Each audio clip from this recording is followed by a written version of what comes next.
Good morning. Good morning. And good morning to all my kings and queens and those who are seeking the kingdom. Good morning. It is Friday. Friday. Friday. You have the whole weekend now. I got a new creamer. To the T. It's so good. Anyways, I needed to get on because I needed to celebrate. I needed to tell you guys the biggest win that I've had. Actually, I've had a couple of big wins, but this one was really good because I knew I was right. You see, I knew I was right. If you do your own research and you ask the right people the certain questions you need to ask and get their answers and, their advice or whatever, you're more informed on whatever it is that you're doing. You're not just relying on what someone else is saying because that person may not be speaking the truth. And it's unfortunate because these are county workers where they have to be honest. You have to be honest when you're a county worker. You're basically dealing with other people's lives. And so if you're not being honest or you're not an honest person or whatnot, and you're in it for the money or to do something to somebody for, a bonus from another company, whatever it is, right? All it's doing is you're just what's the word? You're just being greedy. You're just being greedy with people's lives. And that's not okay. And so me being disabled, finally accepting it and whatnot after so many years, it doesn't mean that I'm disabled. I can't think for myself. I can't speak to you about what's going on. I can't ask questions. I can't uphold my rights. No, not at all. And that is the huge stereotype, the stigma that is being literally pushed onto people when they say they're disabled. Now, I could just say I'm disabled. And how would you know what kind of disability I have? You see, you can't even really be talking about someone else's disability because it's HIPAA. It's privacy issues. And so these workers and whatnot, it's funny because like I said, I find all the information. Once someone starts attacking me or trying to make me lose something or stress out over something or whatever it is, I do my own research. I make my own phone calls. I ask my own questions. And then when I get to the end of all of that research, it only confirms who is right and who is wrong. And in almost every single case that I've had, I'm not trying to toot my own horn or pop my collar because it's God. But every single time someone has came up against me and has tried to stop me from doing something I needed to do, that has delayed me, that has hurt me or my children or whatever it is, in the end, I was right. Every single time. And in the end, they got held accountable. Whatever they were attacking me with is gone now. It's squashed. And I'm moving on. I don't go and seek revenge on those people or on those, whatever had happened, because why? What is that even going to do? I took it into the legal hands. I made reports to the OIG fraud hotline as a whistleblower. I called the feds. I called, the who else? The police department even knows about a lot of this stuff. They know. It's just I didn't make full-on reports. I was just giving them tips hey, this is happening, that's happening, take what you want. So with the whole housing thing, the whole fact that me standing up for a fact that the dishwasher was repaired. It was repaired, it was fixed, it was working, everything passed. But somebody else had went in and manipulated a system, a paper, whatever it was and added stuff to it and changed the dates and all of it, just basically fabricated a false inspection from a year ago, 2024. Okay. And so what happened was, yes, it's very true that these local housing authorities will kind of undermine HUD. They will. They are. They straight are. And they don't care. They're basically saying, oh, any other organization, will tell you something, but we do what we do for our organization or our business or whatever. It doesn't sound right. It just doesn't sound right. And all of this is through email. Okay. And so what had happened was they made a false fabricated fail. They submitted it into a system, a computer system, and then instead of just being honest, basically, and letting it go as a past inspection like it was, they harassed me. They sent me threatening letters. They threatened to put my unit into an abatement and not pay the landlord, which they had already done in 2024, which is crazy because that's the second step. That's another additional step that worker would have to do, or the inspector would have to do in order to get it into abatement. That means that he came another time and it still didn't get fixed or whatever after a third inspection, but there was only, or fourth inspection, but there was only 3 inspections. The initial, the one where they fixed it, well, that wasn't an inspection. Okay, so 2. 2 inspections, actually. One where they came in and they checked it, and then they came back and they checked it after it was repaired. All right? And then passed the unit. That's all it is. But like I said, someone went into the system and fabricated a false fail. Manipulated other people to come after me over a false fail. A lie, basically. And so instead of me just bowing down to it like everybody else probably would have to, because you don't know what you're doing half the time. I understand that. You're disabled. You may not have the courage. You may not speak very well. You may not understand things very well. So you have to kind of trust these workers. And it really sucks because you can't. And so what I'm doing is I'm not only just standing up for my tenant rights, but I'm standing up for the landlord rights. I'm standing up for HUD rights. I'm standing up for tenant rights of other people, not just myself. You see, when I first got onto housing, they were already messing up on my income. And so I had to let them know, this isn't right. All right? This is wrong. What you're doing, it's not correct. In the end, guess who was right? I was. I was correct. And so they had to pay back and fix the error. Housing. And that was here in Santa Maria. And then they transferred my case to Lompoc, and now Lompoc is acting up because it's ran by the same person, Selena Bolden. She's the manager of both offices, because I've had to deal with her a couple times now. She doesn't ever respond to any of my messages anyways. She doesn't know what to say. And neither does Victor or Mike. The only one that responds is my worker because she's the worker. And she stepped in some pretty deep dog shit. Unless she already knew what the plan was from the very beginning and is now trying to just endure my wrath and push things forward. But you see, what happens is when you do that kind of stuff to the wrong person who knows their rights and who is going to stand up and uphold her rights and let people know, like, spread awareness or whatever it is, you're not going to get away with whatever plan you had. Okay? So HUD stepped in. My last worker protected my family from this false fail and this second step of putting my unit into abatement, meaning that the landlord didn't fix the problem, therefore he doesn't get his rent until he fixes the problem. That's what abatement is.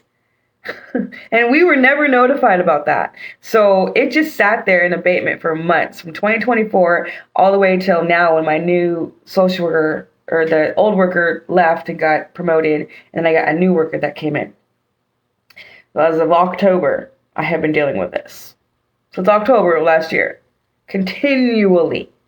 And so what happened was is that I called up HUD. I just called the manager, the supervisor, whoever else was in, the chain of command, the ladder, and just started spreading the awareness that they had made a false fail. They fabricated this false fail. It's not okay. It's not right. HUD must have known. My worker must have known because they didn't continue on with whatever abatement they had labeled my house as, And so after all this nonsense, after they literally sent me more letters with no return phone number to call, just unprofessional as can be, sent me a letter in the mail, my mailbox to my home, and then an additional certified. So I had to go to the post office and sign for something that they sent for me, or that they mailed to me, saying that they're going to take my voucher in March if I don't do this inspection and get this dishwasher done or whatever it was, right? Mind it, it's 4 months early until my next scheduled inspection. It's every 2 years, biennial, whatever. All right. And so instead of me having to fight this woman, basically, and appeal her decision on trying to take my voucher, HUD stepped in and said, we're just going to come in and do your inspection early and just get it over with, and that'll wipe out whatever they're trying to do. I was like, all right, let's do it. And so yesterday he came into my home, checked everything, all the smoke detectors, the windows, the doors, well, mainly the doors. Make sure they shut and lock and don't open back up because that's not safe. Checked all the water, make sure the water's running, flush the toilets, make sure the toilets are flushing, those kinds of things. He did not check anything about a garbage disposal or a dishwasher. He did ask if the stove, refrigerator, and the microwave were given by the property manager, by the landlord, the owner. They're supplied by the owner and not me. And I said, yes, the owner did. So they have to check those things. They had to turn on the gas to make sure that the pilots are all working, make sure the microwave's working, make sure the refrigerator's cooling, properly or whatever, because those are all appliances that were given to me in this home by the landlord that are the required appliances in the HQS, Housing Quality Standard inspections, that need to be working. Yes, those appliances are required to be working, because if not, then you have a problem with your habitability and your safety. And that's basically what these inspections are for. It's not really for cosmetic. Okay? It is for the habitability of the home and the safety of it. That's what the inspections are for. Not to say, oh, you have too much laundry in your corner of your room, or you have dirty curtains, or you have no curtain rods and your curtains are on the wall with a nail. They can't. That's cosmetic stuff. You have the right to live the way that you want to live. You can live disgusting if you want to, but I'm going to tell you something. At the end, you're going to have to clean it up. All right? But I don't live like that. I'm not a hoarder. I'm not dirty. I don't clutter.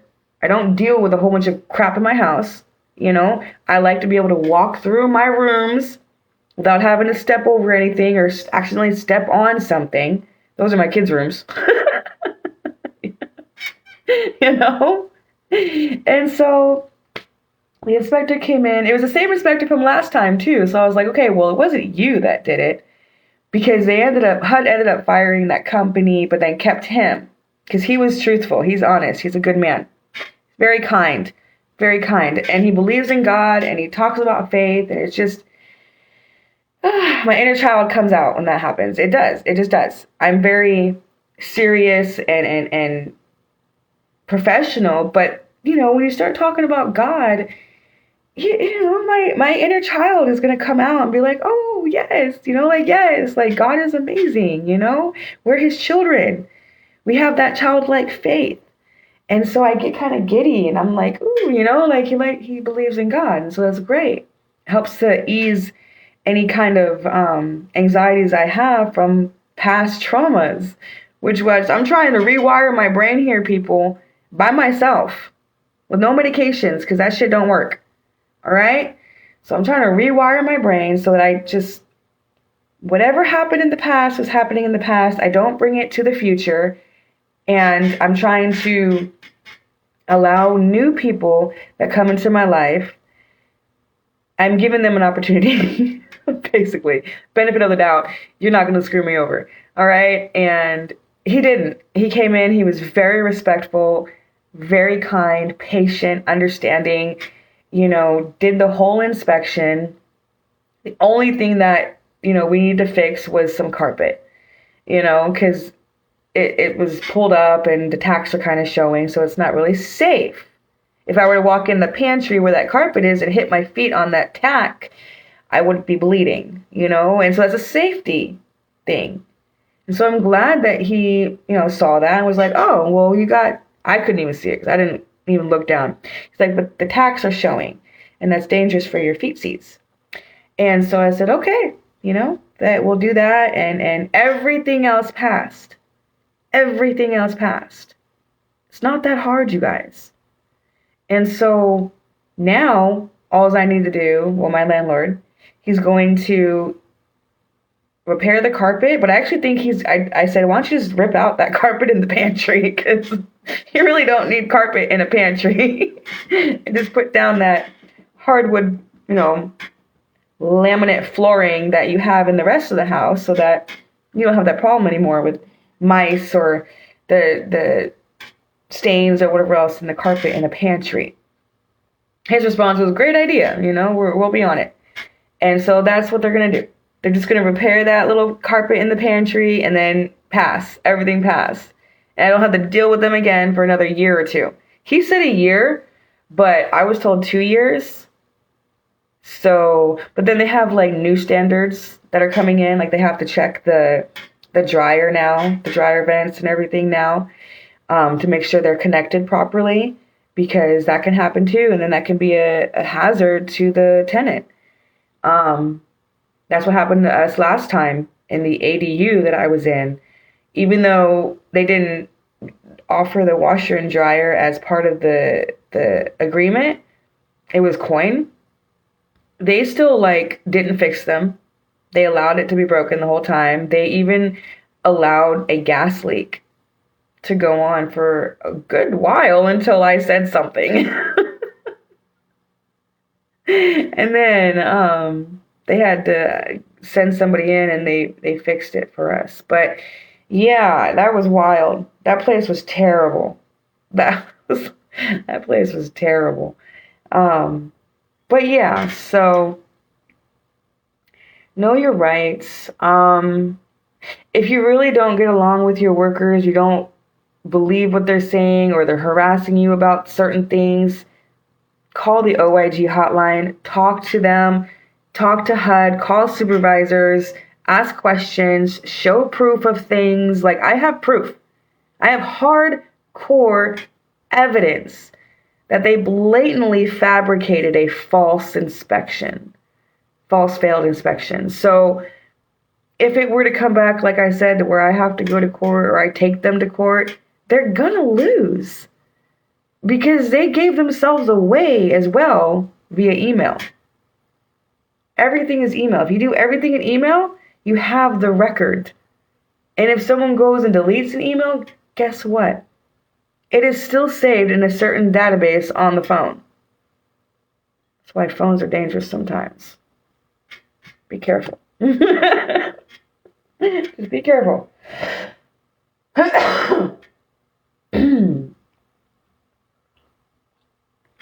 But yeah.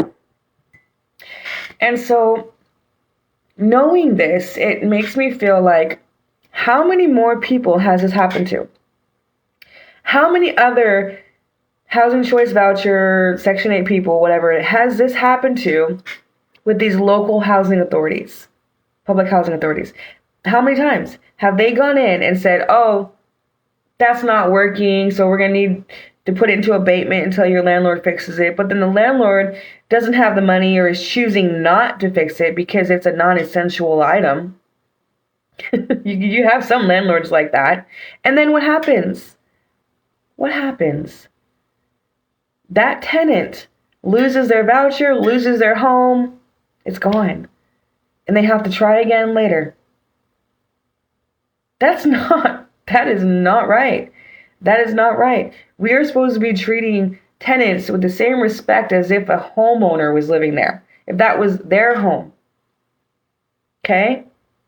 The same respect. And I just don't see it within these local public housing authorities. I don't see it. I see greed. I see lies. I see deceit. I see a lot of corruption. And I have let them know. And because I've let them know, and because I've let HUD know, and OIG know, and the feds know, and Civil Rights Department know, they try to attack me to get me out. It's retaliation. And they can't sit there and say, oh, we don't retaliate, but you are. Like, you literally are retaliating because you fabricated a false failed inspection. Like, that's the retaliation right there. And then you think you're following rules and guidelines and everything by that inspection, but you're actually harassing and causing problems, and you're going to get yourself in trouble. Okay. It's just inevitable if you are a corrupt person in a government organization that has to deal with people's lives, and somebody finally stands up to you. I'm not afraid of you. I am not intimidated by titles. Two things I fear, which is a song I like to listen to, is the IRS and God. That's it. I don't mess with those two. But you guys are, because you're a company. You're a business. And so, there you have it, folks. Inspection's fine. Dishwasher garbage disposal, they're not part of the HQS, the Housing Quality Standards. It's optional. So don't let people push you around just because they have titles or they have some kind of authority. Because you have rights and you have the ability to appeal, make phone calls, get an attorney, all that stuff. Even one for free. You just got to find the resources. Don't let them bully you. And if you need help, support, advice, guidance, I'm right here. All right? Don't be afraid to ask me. I have helped many other people when it came to IHSS, live-in income, children, IHSS income when it's exempt for live-in situations for Section 8. Like, I have so much knowledge.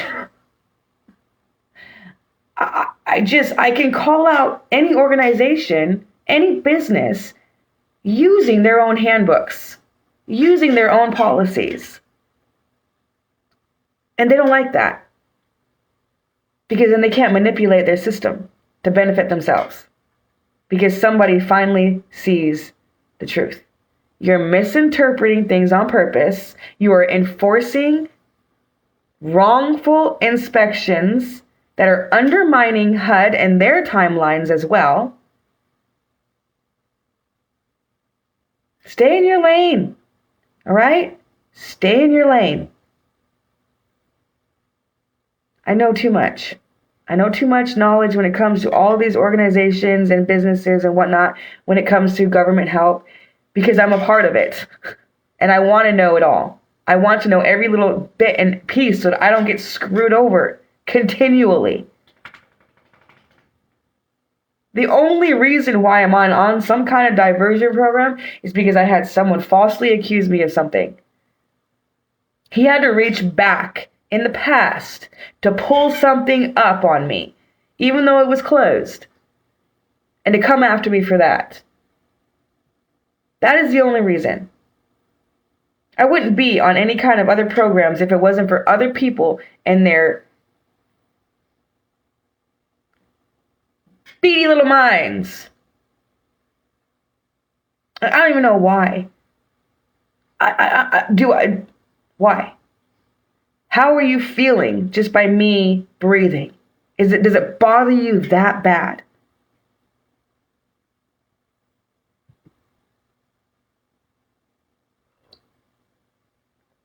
Stay bothered then. Because it doesn't ever change what God is doing. All right, you guys. Stay up. Keep your prayers up. Stand up for your rights and other people's rights. Just do the right thing. It's not that hard. Peace.